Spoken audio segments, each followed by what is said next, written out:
जब से छत्तीसगढ़ में कांग्रेस की सरकार बनी है तब से केंद्र से राज्य की तनातनी जारी है। इस बार एक साथ कई मुद्दे हैं, इसीलिए केंद्र और राज्य के मसले को लेकर बीजेपी और कांग्रेस आमने सामने है। इन मुद्दों पर नजर डालें तो कांग्रेस के मुद्दे कोविड पीड़ितों को 4 लाख का मुआवजा दिया जाए, कोरोना बूस्टर का डोज दिया जाए। वहीं बीजेपी के मुद्दे रेडी टू ईट वितरण का निजीकरण, प्रधानमंत्री आवास योजना का पूरा ना होना। इन चारों मसलों के जरिए बीजेपी और कांग्रेस एक दूसरे पर आरोप लगा रहे हैं। बीजेपी का आरोप है कि राज्य सरकार की वजह से 7,82,000 हितग्राहियों को पीएम आवास योजना का लाभ नहीं मिला। वहीं रेडी टू ईट के निजीकरण होने से कई महिला स्व सहायता समूहों के सामने रोजगार की समस्या खड़ी होने का आरोप लगाया है। राज्य सरकार इस पूरे मामले को लेकर अपनी नीति और नीयत स्पष्ट नहीं कर पा रही है। एक तरफ ये दावा करते हैं कि उनकी सरकार किसानों की सरकार है, गरीब की सरकार है, उसके बाद इस प्रकार का उनके साथ में कुठाराघात और विश्वासघात जो किया जा रहा है, यह इस बात को प्रमाणित करता है कि महज राजनीति करने का हथकंडा इन्होंने छत्तीसगढ़ को बना रखा है और केंद्र सरकार की हर योजना पर इस तरीके का पलीता लगाने का कार्य कर रहे हैं। भारतीय जनता पार्टी इस पूरे मामले को लेकर मुखर हो चुकी है। हमने कलेक्टरों को ज्ञापन दिया है और आने वाले समय में हम अपना आंदोलन तेज करेंगे। वहीं इन आरोपों के बाद कांग्रेस इन सब बातों को लेकर केंद्र सरकार को ही दोषी ठहरा रही है। कांग्रेस का कहना है कि केंद्र सरकार अपनी जिम्मेदारी निभाने में नाकाम है, इसलिए बीजेपी ध्यान भटकाने की कोशिश कर रही है। केंद्र सरकार ने पैसा देना ही बंद कर दिया, 2 साल से पैसा ही नहीं मिल रहा है, तो काम कैसे होगा। जो हम लोग 1 साल काम किए हैं उसमें हम लोग राष्ट्रीय पुरस्कार पाए हैं कि नरेंद्र मोदी ने ही हमको पुरस्कार दिया राष्ट्रीय स्तर का, और आज कहते हैं कि यहाँ पे हम काम नहीं हो रहा इसलिए पैसा वापस कर रहे हैं। ये जानबूझकर कांग्रेस शासित राज्यों के साथ केंद्र की सरकार भेदभाव कर रही है और हमारे छत्तीसगढ़ के गरीबों का शोषण करना चाहती है, इसलिए वो प्रधानमंत्री आवास की राशि रोक दी है। तो सुप्रीम कोर्ट का आदेश है और सुप्रीम कोर्ट के आदेश से बाहर कोई नहीं है। उन्होंने गाइडलाइन दिया है कि जो अभी व्यवस्था चल रही है उसमें स्टैंडर्ड के मानक का जो है उसको पालन नहीं हो रहा है, इसलिए उन्होंने सबको इसका स्ट्रक्चर चेंज करने के लिए उन्होंने निर्देशित किया है। तो उस संदर्भ में सुप्रीम कोर्ट का आदेश, उसको हम क्या कर सकते हैं। केंद्र और राज्य के बीच मुद्दों की लड़ाई में कांग्रेस और बीजेपी एक दूसरे के खिलाफ नए नए मुद्दे लेकर हमेशा आमने सामने आते रहे हैं। इस बार दोनों ओर से बड़े मुद्दों को उठाया गया है, चाहे मामला रेडी टू ईट का निजीकरण हो या फिर पीएम आवास के मकानों पर ध्यान न देना। इन मुद्दों पर बीजेपी राज्य सरकार को घेर रही है, तो वहीं कांग्रेस भी कोरोना से मरने वालों को मुआवजा देने का मुद्दा उठाकर बीजेपी को घेरने की कोशिश में जुट गई है। मोहन तिवारी, बंसल न्यूज, रायपुर। नमस्कार, मैं हूं दीपक मिश्रा और छत्तीसगढ़ आज का मुद्दा में हमारा आज का चर्चा का विषय है मुद्दों पर फिर दंगल। छत्तीसगढ़ में सियासत आए दिन गर्म हो जाती है। केंद्र की मोदी सरकार और राज्य की भूपेश सरकार के बीच तनातनी लगातार जारी है। विपक्ष में बैठी बीजेपी जहां राज्य सरकार पर हमलावर है, तो वहीं कांग्रेस पार्टी और राज्य सरकार भी केंद्र सरकार पर निशाना साधने में पीछे नहीं है। दोनों के अपने अपने आरोप हैं और अपने अपने दावे भी हैं, और इन्हीं आरोपों के जरिए एक दूसरे को मात देने की कोशिश में जुटे हुए हैं। और इन्हीं मसलों को लेकर बीजेपी और कांग्रेस आमने सामने है। आखिर क्या कारण है टकराव की, क्यों हो रही है यह तकरार, इसी विषय पर हम करेंगे चर्चा मिलियन मेहमानों से जो आज की इस चर्चा में हमारे साथ जुड़ रहे हैं। हमारे साथ कांग्रेस प्रवक्ता धनंजय ठाकुर जी जुड़ रहे हैं, बीजेपी प्रवक्ता उमेश घोड़ेमोड़े जी जुड़ रहे हैं और ईवी मुरली साहब वरिष्ठ पत्रकार जुड़ रहे हैं। आप तीनों मेहमानों का बहुत स्वागत है। चर्चा की शुरुआत मैं धनंजय जी आप ही से करूंगा, क्योंकि आपकी पार्टी इस वक्त सत्ता में है, सरकार आपकी पार्टी की है। बीजेपी कई आरोप लगा रही है। केंद्र और आपकी राज्य सरकार के बीच टकराव होना कोई नई बात नहीं है, लेकिन बीजेपी आरोप लगा रही है कि आपके ढुलमुल रवैये के कारण लाखों परिवारों को, लाखों लोगों को पीएम आवास योजना का लाभ नहीं मिल पा रहा है, हितग्राही वंचित हैं। आपने रेडी टू ईट जो महिला स्व सहायता समूहों की महिलाओं को जो फायदा मिलता था उनसे लेकर किसी दूसरे को दे दिया, निजीकरण कर दिया। आखिर चल क्या रहा है, क्या स्टैंड रखेंगे आप अपनी पार्टी का? देखिए दीपक जी, भारतीय जनता पार्टी की सरकार जो केंद्र में बैठी हुई है वो स्वयं के केंद्रीय योजनाओं को लेकर गंभीर नहीं है, ना तो उनको केंद्रीय योजनाओं को चलाने के लिए उनका फंड है। ये अब समझ में आता है, क्योंकि बीते 3 साल से छत्तीसगढ़ में जो केंद्रीय योजनाएं चल रही है, चाहे मैं प्रधानमंत्री ग्रामीण सड़क योजना की बात कर लूं, मैं राष्ट्रीय बागवानी मिशन की बात कर लूं, मैं सौर अभियान की, एक सुपोषण अभियान चलता है उसकी बात कर लूं, केंद्रीय योजनाएं हैं इसमें केंद्र की राशि की जो भागीदारी है, जो अंशदान है, उसमें अभी कटौती करने का काम किया गया है। जहां प्रधानमंत्री ग्रामीण सड़क योजना है, उसमें केंद्र सरकार 100% फंडिंग करती थी, आज फंडिंग को हटाकर 50% राज्य सरकार के ऊपर और 50% खुद के पास रखने का काम किया है। जहां राष्ट्रीय बागवानी मिशन की बात कर लूं, जहां 80% फंडिंग केंद्र सरकार करती थी, उस फंडिंग में कटौती करके वो 40% काम केंद्र सरकार राज्य सरकार के ऊपर डाल दिया है। सर्व शिक्षा अभियान, जिसके तहत जो निरक्षरों को साक्षर बनाया जाता है, उसमें जहाँ केंद्र सरकार 100% फंडिंग करती थी, उसमें 50% राज्य सरकार के ऊपर 50% खुद के पास रखी हुई है। ऐसी बहुत सारी योजनाएं हैं। तो ये तो समझ में आता है कि केंद्र सरकार अपनी योजनाओं को चलाने में अक्षम है। रही बात प्रधानमंत्री आवास योजना की, तो मुझे एक बात बताइए दीपक मिश्रा जी, प्रधानमंत्री आवास योजना का अलॉटमेंट तो कर दिया कागजों पर, लेकिन आप पैसा कैसे करेंगे? पैसा हितग्राहियों के खाते में जाएगा प्रधानमंत्री आवास योजना का, केंद्र सरकार की राशि, वही तो मकान बनेंगे नहीं है। भारतीय जनता पार्टी ने आपको झूठ बोलने की आदत है। यानी केंद्र सरकार भेदभाव कर रही है, आपका ये कहना है धनंजय जी? निश्चित, मैं कह रहा ना, भेदभाव के साथ नरेंद्र मोदी जी की सरकार तो जो गरीबों के लिए, जो निर्बल लोग हैं, जो असहाय लोग हैं, उससे केंद्र की योजना चलती है। जैसे कांग्रेस शासन के दौरान चलता था, 100% फंडिंग उसमें होती रही है। आज ये अपनी योजनाओं को बनाते हैं और उस योजना को धरातल को उतारने में खुद कंजूसी करते हैं, पैसों में कटौती करते हैं। ये अपनी योजनाओं को लेकर तो गंभीर नहीं है। राज्य सरकार के ऊपर आरोप लगाकर, झूठा आरोप लगाकर भारतीय जनता पार्टी ने नरेंद्र मोदी सरकार की विफलताओं को छुपाना चाहती, तो छत्तीसगढ़ की जनता जागरूक है। चलिए मैं जवाब ले लेता हूं उमेश जी से, बीजेपी प्रवक्ता भी हमारे साथ बने हुए हैं। उमेश जी, क्या कहेंगे आप? धनंजय जी ने अपना पक्ष रखा, अपना स्टैंड रखा है, और सीधे शब्दों में कहें तो बस बात इतनी सी है कि केंद्र सरकार भेदभाव कर रही है। चूंकि छत्तीसगढ़ में कांग्रेस की सरकार है, केंद्र की सरकार अपनी जिम्मेदारी ठीक से निभा नहीं रही है, इसलिए ध्यान आकर्षित करने की और मुद्दों को भटकाने की कोशिश आपकी पार्टी कर रही है।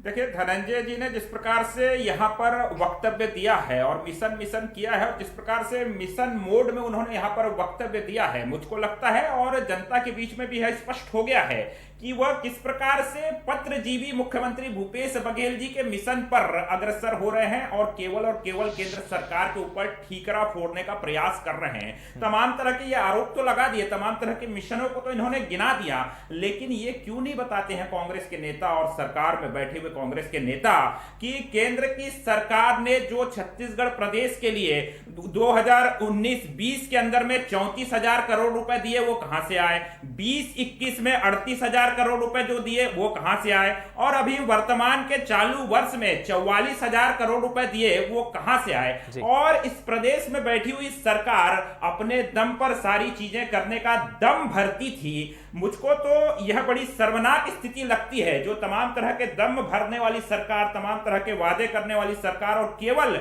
केंद्र सरकार पर ठीकरा फोड़ने वाली सरकार अपने प्रदेश के उन गरीब हितग्राहियों का सिर्फ इसलिए नुकसान कर देती है कि वो राज्यांश तक नहीं पटा पाती है और दूसरे राज्यों के अंदर में जाकर के चुनावी लाभ लेने के लिए वहां पर जाकर के अपना दिल खोल करके इस छत्तीसगढ़ प्रदेश की गाढ़ी कमाई को निछावर करके आती है, केवल गांधी परिवार को खुश करने के लिए। और जब राज्यांश की बारी आती है, जब अपने कंट्रीब्यूशन की बारी आती है, केंद्र जब पूरा मदद करता है और जब राज्य सरकार की उमेश जी अगर सच्चाई ये है जो आप बता रहे हैं, तो फिर उमेश जी ये बताइए, अगर सच्चाई ये है जो आप गिना रहे हैं, तो फिर आखिर ये राज्य और केंद्र के बीच टकराव क्यों होता है? क्यों कांग्रेस की सरकार कहती है कि बारदानों की कमी है, भेदभाव किया जा रहा है, वैक्सीनेशन की कमी है, भेदभाव किया जा रहा है, टीएस सिंहदेव कहते हैं कि जीएसटी का पैसा नहीं मिला, तो फिर आप जो आंकड़े गिना रहे हैं, तो फिर ये मिसकम्युनिकेशन क्यों?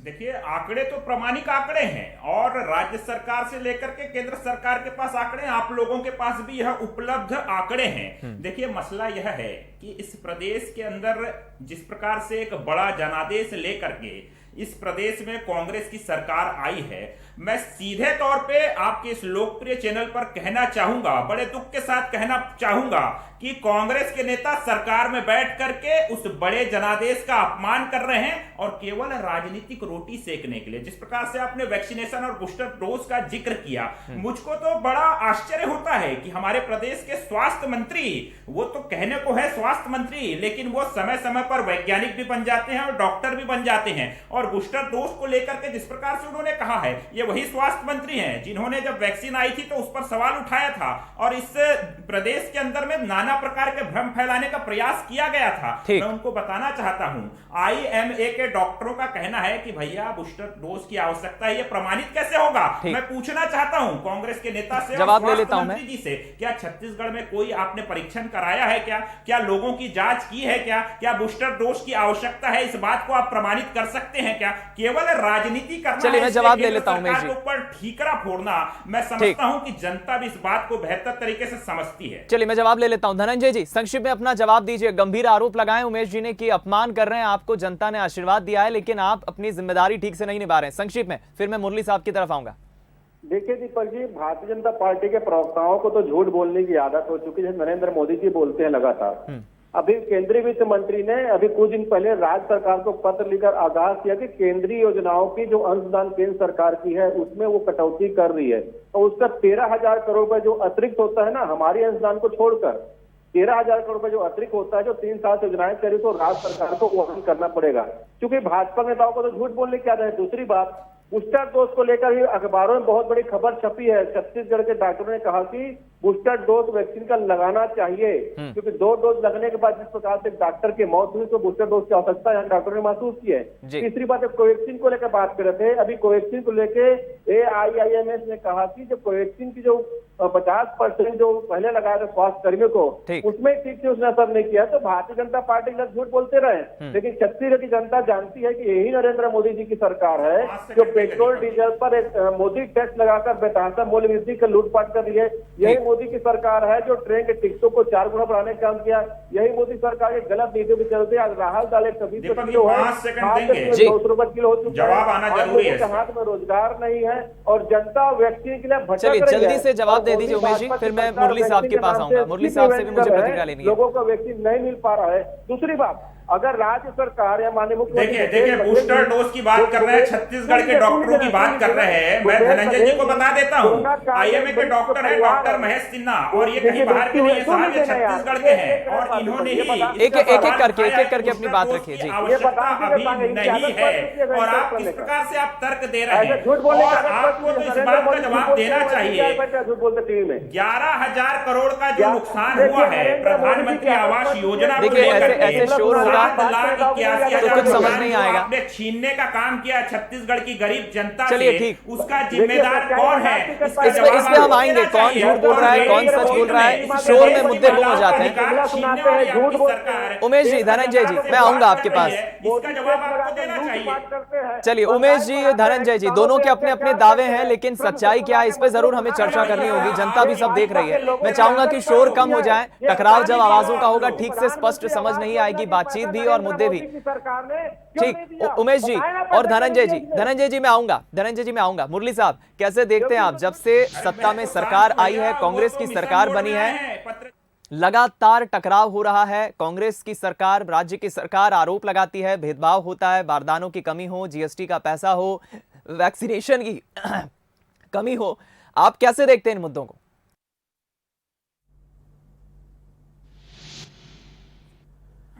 दीपक जी, पहली बात तो वैक्सीनेशन की जो बात है, वैक्सीनेशन के लिए अगर इस बूस्टर डोज की बात मंत्री जी ने कहा है, दोनों पार्टी की तरफ से वादे करते हैं और क्लेम्स और अंडर क्लेम्स होते हैं, तो मेरा ये मानना है कि जो वैक्सीनेशन का जो मुद्दा है उसको कहने के लिए मेडिकल एक्सपर्ट्स यहाँ पे अवेलेबल है, वो समय समय पर अपनी राय देता है और ये जो मुद्दा है ये उन पर छोड़ देना चाहिए कि बूस्टर डोज की जरूरत है या नहीं। मंत्री का ये कहना है कि भाई बूस्टर डोज की आवश्यकता है बगैर किसी साइंटिफिक प्रमाण के, ये मुझे लगता है कि ये बहुत अच्छी बात नहीं है।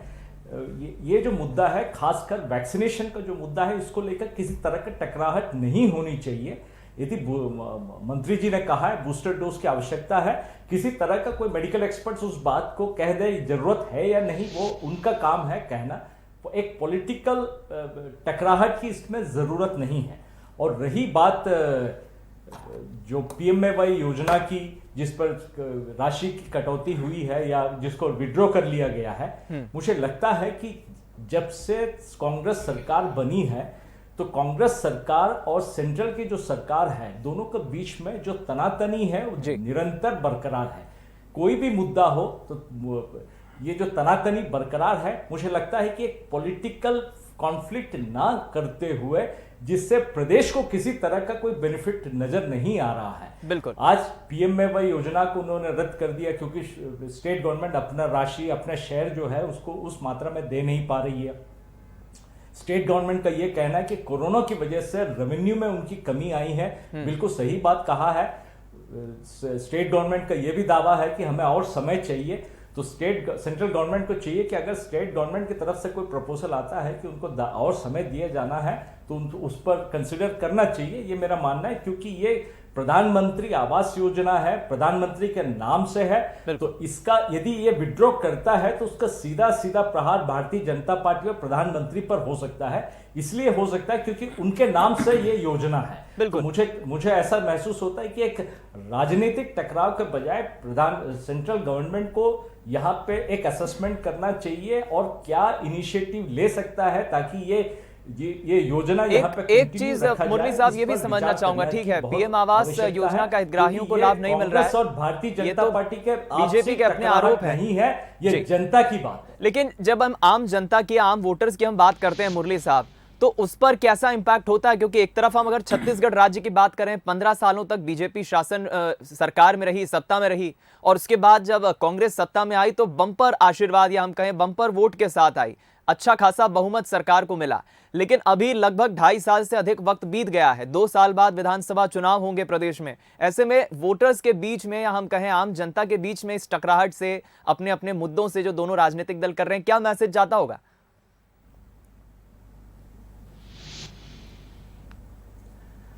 दीपक जी, जनता तो इस समय कुछ बोलते नहीं है। जनता का जो आवाज है वो 5 साल बाद जनता अपनी आवाज, अपनी मुहर लगाएगी। लेकिन मुझे लगता है कि इस तरह का जो टकराहट है जो राजनीतिक दृष्टि से बहुत अच्छी नहीं है। यदि कांग्रेस की बात कहे तो कांग्रेस को चाहिए कि विकास पर वो ध्यान दे। जहां अगर फाइनेंशियल मिसमैनेजमेंट है उसको सुधारने का कोशिश करे और जनता को विकास का उम्मीद है। क्योंकि जितने मैनिफेस्टो में उन्होंने जितने विकास की बात कही है या जितने उन्होंने वादे किए हैं, यदि 5 साल के भीतर अगर उन्होंने अपने वादे नहीं निभाए तो 5 साल के बाद जब चुनाव होगा तो जनता अपनी जवाब दे दिया जाएगा। तो भारतीय जनता पार्टी ने 15 साल तक यहाँ पे राज किया।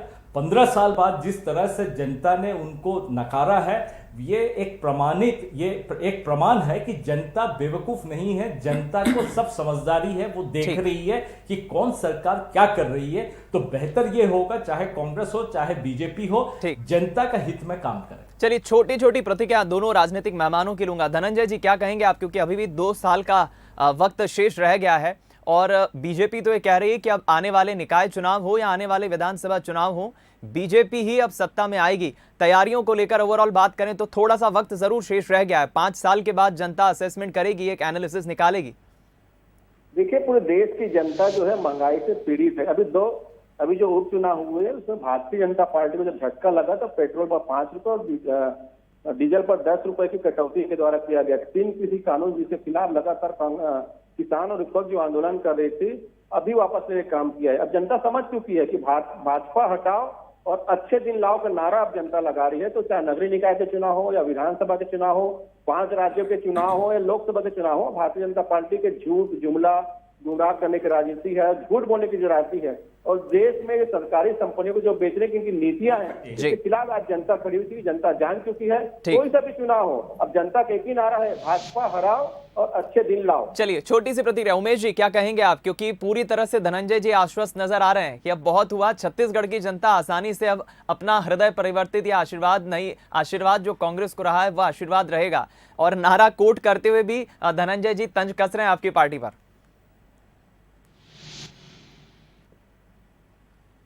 देखिए, छत्तीसगढ़ में तो आज एक ही नारा चल रहा है, छत्तीसगढ़ से डकैतों और लुटेरों की सरकार को हटाना है, जो केंद्र की योजनाओं में बाधा बनते हैं, जो केंद्र से आ रही फंडिंग में बाधा बनते हैं और लगातार केंद्र के ऊपर आरोप प्रत्यारोप की राजनीति करते रहते हैं। धनंजय जी, मैं आपके समय में बोला नहीं था, सुनने का साहस रखिए। देखिए दीपक जी, अभी आदरणीय पीसी दत्त साहब ने बहुत अच्छी बात रखी, प्रधानमंत्री 15 साल की डकैती और रमन सिंह